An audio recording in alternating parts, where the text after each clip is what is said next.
All right, beautiful people. How y'all doing? It's Deanna, your fave stylist, here to give you a beauty tidbit. So today, it's hot as heck in Tucson. It's actually only 84 degrees, but that's our fall weather, so it's still kind of warm. Today, I want to talk to you guys about transitioning from hair salons. It's a rule of thumb that anytime that you transition from one hair salon to the next, you are going to lose about 20% of your clientele. And that's if you're still an awesome hairstylist, because some people's life circumstances just do not give them an opportunity to follow you every single place that you go. And then for lots of different reasons, you're going to lose 20% of your clientele, okay? So when I first came to Tucson, I was at one hair salon for about 4 years. This hair salon was in Central Tucson, Country Club and Speedway. And then I went from Country Club and Speedway after 4 years, and I transitioned to the north side of Tucson, which was Ina and Oracle, which was really only like a 15-mile difference, but maybe give or take 10 or 15-mile difference. But that makes a really big difference with lights and traffic and things like that. Some clients were already driving far enough to come and see me, to where when I made that transition to Ina and Oracle and I opened up my own personal space, it just was not beneficial for some of those clients to follow me. I did lose, I'd say, about a good 20% of my clientele. Then once again, but I kept the majority of them, and I'm going to tell you how.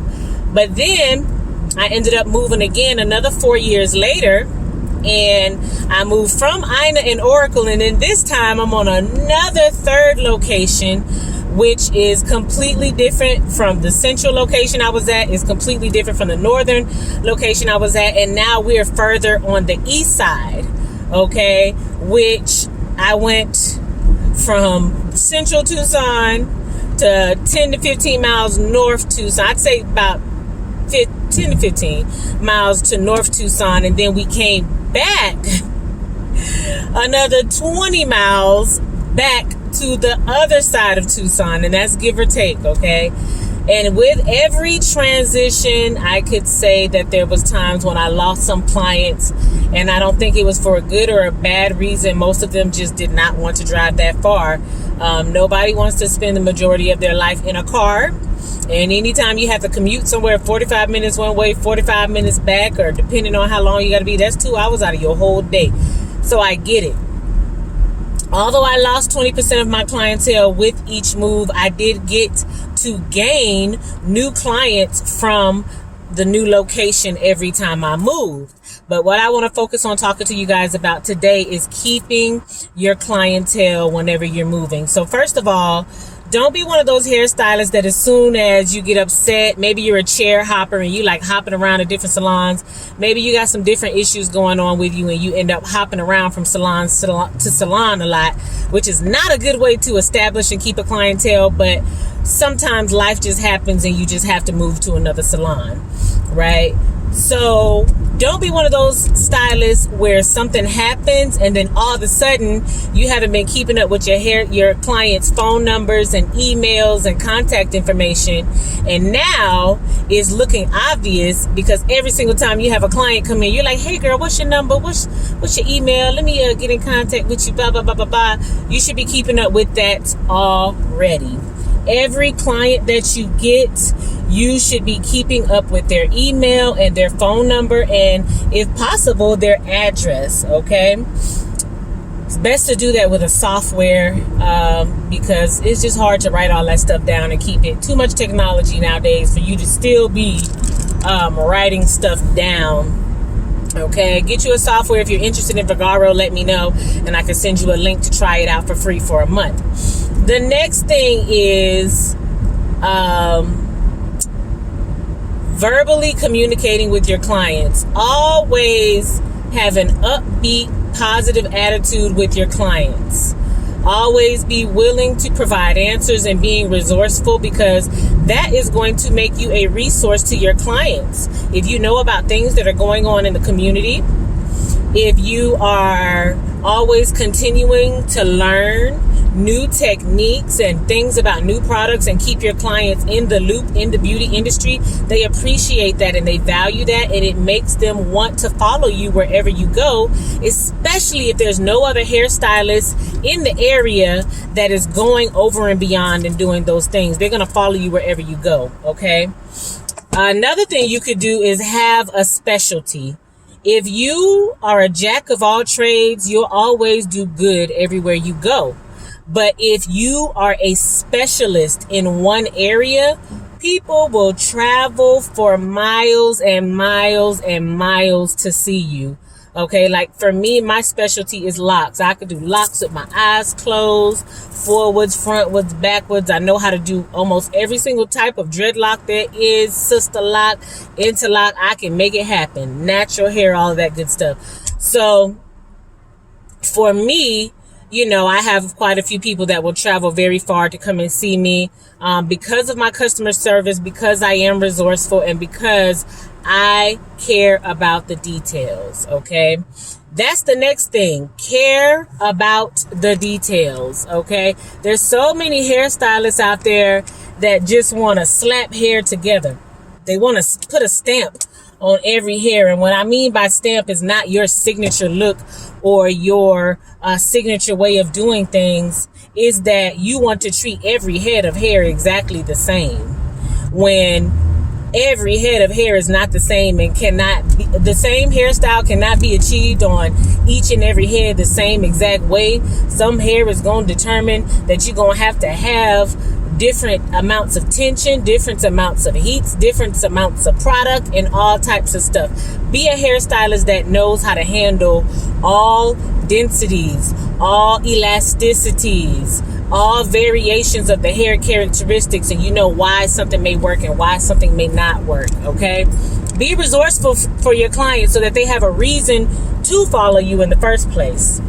The next thing is, whenever you get ready to move, you need to give your client an initiative to follow you outside of the ones that you should be doing on a daily basis anyway. Is when you move, print yourself some postcards that say, hey, your stylist is moving, and you send it to them in the mail, okay? So that means you're going to have to be keeping up with your clients' stuff, you know, their contact information. If you're keeping up with their emails, you should also send all of those same clients an email blast. And one thing that I did that put me on top of the game is I gave out client appreciation tokens. When I got ready to move, I printed up magnets, okay? And they were magnets of my business card. Every client that I knew I wanted to follow me got a magnet. So that way they could never lose my business card. They would never lose my contact information. Every morning when they got up in the morning to eat breakfast, they was looking at my beautiful face and phone number. It was a constant advertisement, a constant reminder that, hey, D moved up to Ina and Oracle now. You know, when I get a family member that comes in town, like, you want to make yourself a household name. That is how you are going to solidify your position in your client's life as a reliable hairstylist that they can always count on. Okay, that's the next thing. Always be reliable, because nobody's going to follow the hairstylist that's always rescheduling, always rebooking, always got something going on, always got to take a break in the middle of doing their hair to go do this or go do that. As soon as if you are that type of stylist, as soon as you do get ready to move, that stylist or that client is going to use this as their opportunity to politely exit from the situation without having to hurt your feelings, because some people are just afraid of confrontation and they'll stick with you forever just because it's convenient and easy. But let you be in a salon full of a bunch of other girls and you ain't been taking care of them people, or it's another salon right down the road. As soon as you get ready to move, they're gonna be like, oh, okay, I'll call you. Okay, you can hear it in their voice. I'll call you when one of these girls in here can't get me, because I'm already accustomed to coming to this place. Okay. So if you're in a salon, the next thing would be to make yourself stand out amongst the other women.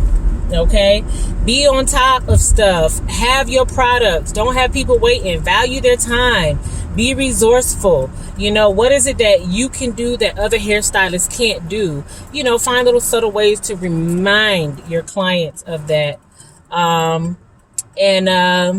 What else is there? I think that's about it. Those are pretty much the things that I did to get my clients to follow me. When you leave a hair salon, one of the biggest things that I would say is to not burn any bridges, okay? Don't leave a hair salon negatively, okay? Because it's business. Nobody should have a bunch of negative feelings in business anyway. Business is business, and if you're handling business accordingly, there should not be enough room for you to be upset with somebody when you leave and all of this other stuff. That salon that you left should be a resource and a reference for you. Every salon that I have left, I've left in good standing. I did not owe any money. I didn't steal anything when I left. I've always talked good about the place, or whatever the case may be. You want to make sure that you do those things, because some of your clients, I don't care how much advertising you're going to do, they're not going to remember that you moved. They're not going to, some people are just going to forget. You know, and that's just what it is. And they're going to come back to that hair salon. And you want to be in good standing with the hairstylists that are going to be now having dibs on your clients that are going to come by checking on you. So you are more likely to catch those clients that are still stopping by your old place of business by being in good standing with the business that you left, so that those people will still support you. Okay, so if there's any questions that you guys have about anything that I spoke on today, please feel free to reach out to me. I've transitioned salons more than a few times. I've even dropped 100% of my clientele and left South Carolina and moved all the way to Arizona and started all over fresh. Okay, which is a whole nother video, starting up fresh. It can be done. It may take a minute, but it can be done. So anyway, you guys have a great day. That was your beauty tidbit for the day.